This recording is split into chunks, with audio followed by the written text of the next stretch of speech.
I just got laid off for the third time in 3 years as a software engineer, and honestly, it's made me rethink about my entire career in tech. Time you've invested here, Mhm. and we really appreciate the work you've done here. Okay. With that, I'll transition to Sarah, who will walk you through the next steps and details regarding your separation package. Thank you. You can jump off the call. Andrew, I know that's a lot to take in. So I'm going to pause, but I'd like to at least walk you through the separation. I didn't always start out in tech. I actually graduated from UCR as a business administration degree, and I got my first role as an accounts receivable specialist right out of college. Job was fine, working a lot with Excel.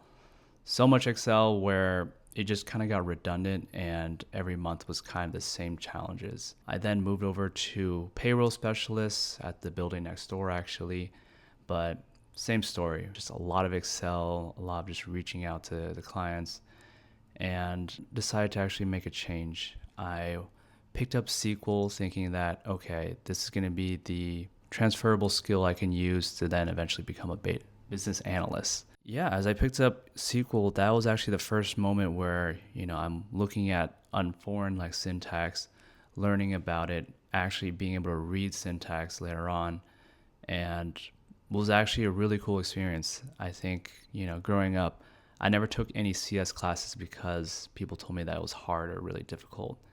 And I never actually looked into it because, of those kind of preconceived notions. So this is kind of like my first like step into kind of like computer science or, anything related to that.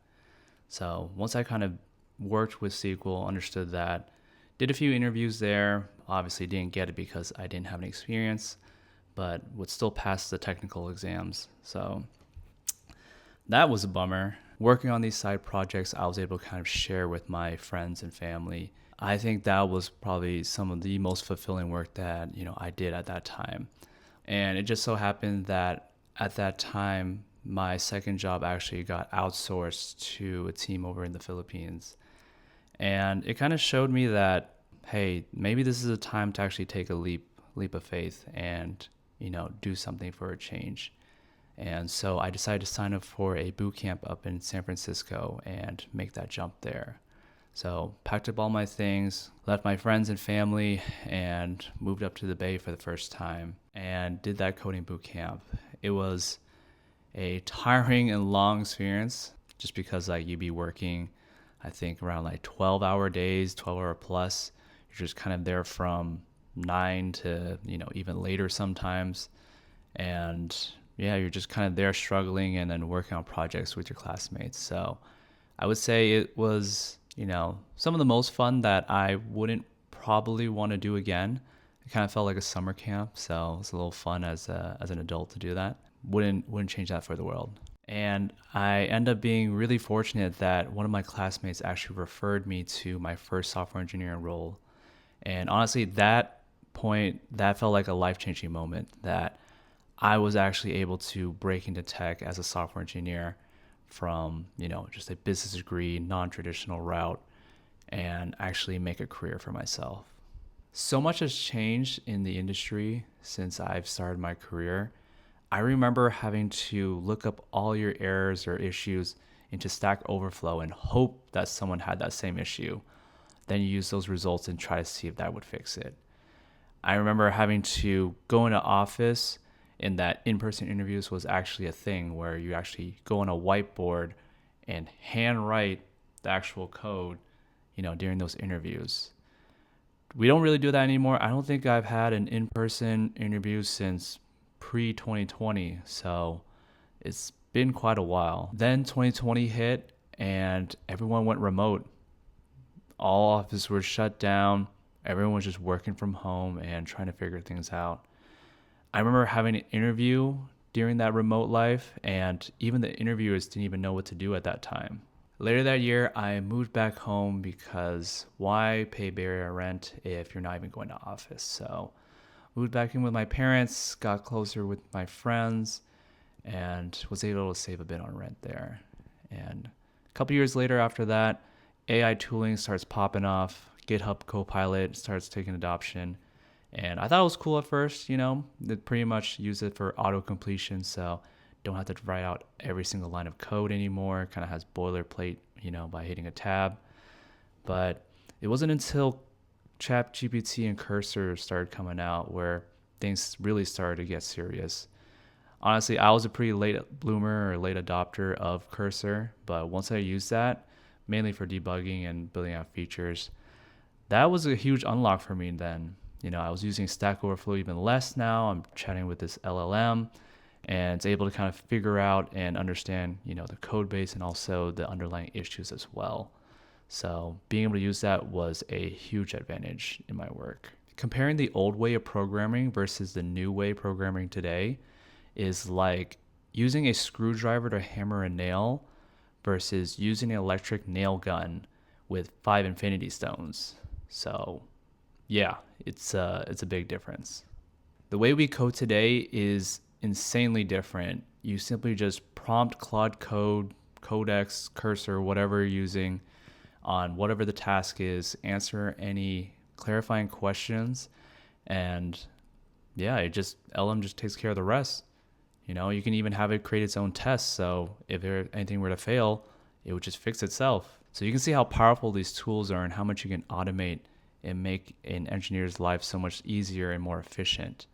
And the way that we build software today is completely different from when I started. My first layoff experience was end of 2022 when Meta laid off 11,000 employees and was the start of the big tech layoff. I remember companies just laying people off left and right, multiple rounds. And I remember just applying to jobs, but there would just be so much competition and no one was just hiring at that time. And I felt that everything that I built up until that point was for nothing and that I had nothing to show for it. Yeah, that was a pretty rough time in my life. I felt that I got into this career, had a well-paying job, built years of experience, and now I was in a position where people were just getting let go and that there wasn't anything to do about it, that I was just completely hopeless at that point. Luckily, I found a job after that and worked there for a couple years. And then that leads me to my second layoff experience in 2025. My company at that time was just doing multiple rounds of layoffs and it just felt inevitable. After I heard the news, I actually wasn't that bummed just because I felt like there was always that writing on the wall and I was always on edge every day. So hearing that news felt like I had a huge weight lifted off my shoulders and I was able to have a fresh start after that. My third and recent layoff experience was this past week. I recently started a company 3 months ago, and so when they did a round of layoffs, I wasn't too surprised. I had the least amount of impact on the team, and honestly, I'm not really fazed by it anymore. I feel like that's, these layoffs are kind of like a new norm in a weird, messed up way. A week prior, Block just had a 40% workforce layoff, so that's insane. And honestly, I don't even take it personally anymore. I know my worth and I know the value that I provide. And I've also been working on an app, so that's something that I've been working towards. So my thoughts on the industry right now is that AI tooling is getting so powerful right now that an engineer can actually be a 10x engineer nowadays. I think before people would say the 10x engineer, but you were still kind of bottlenecked by the throughput of, one single person. But now you can use these AI tooling to have one engineer spin up multiple agents and actually create multiple different features, projects all at the same time. So that one person could actually be a 10x plus engineer. And for job security, I think that is no longer really secure, at least in this environment right now. I think as these tools get more powerful, as engineers get more efficient, the need of these large, big engineering teams is no longer needed. I feel like, as things progress, teams are getting smaller and smaller. Thus, jobs are, being less and less required. Sure, new roles might appear like prompt engineering or something along those lines, but I think that having these big engineering teams that we used to have is no longer needed and unnecessary. And for me, I'm just going to be focusing on carving my own path and making something of myself. I think that building my own app or business endeavors is going to give me far more control of my life and future than working for any other company could. As for what I'm working on right now, I'm working on my app called Elevate. It's a routine and habit tracking app where I added my own minimal aesthetic to it as well as visualization components. It's currently launched on the App Store right now, has around 1,000 users, and just been adding updates to it as well as focusing on distribution so more people know about it. I'm also playing around with Claude Code and seeing what real world use cases I can use with it, and then hopefully have another business idea that comes out of that. I'm going to be holding off on applications and interviews at this moment.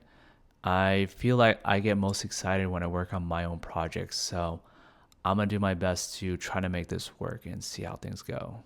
Some advice for someone trying to break into tech in today's climate is don't do it. Just kidding.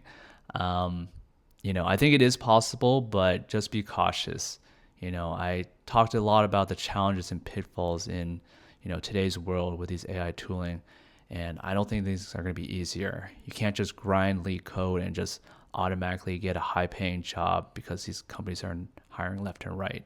They aren't anymore. Things are a lot different now. So I think having these different projects, that you're able to apply yourself and show these companies that you can be successful is going to go a long way. So these projects and these things that you do on your off time is going to be really important. And it's really important to be on top of these new AI tools. I feel like there's something new that comes out every single month, but it's really important to stay ahead of the curve. Otherwise, you'll be left behind. I might not exactly know where this path may lead, but at least I know that there won't be any regrets. And if you're going through a layoff or something similar, then know that you're not going through this alone. And that if you're good enough to get hired the first time around, then chances are you'll find another good opportunity. Thanks for watching and follow to see what's next. Peace.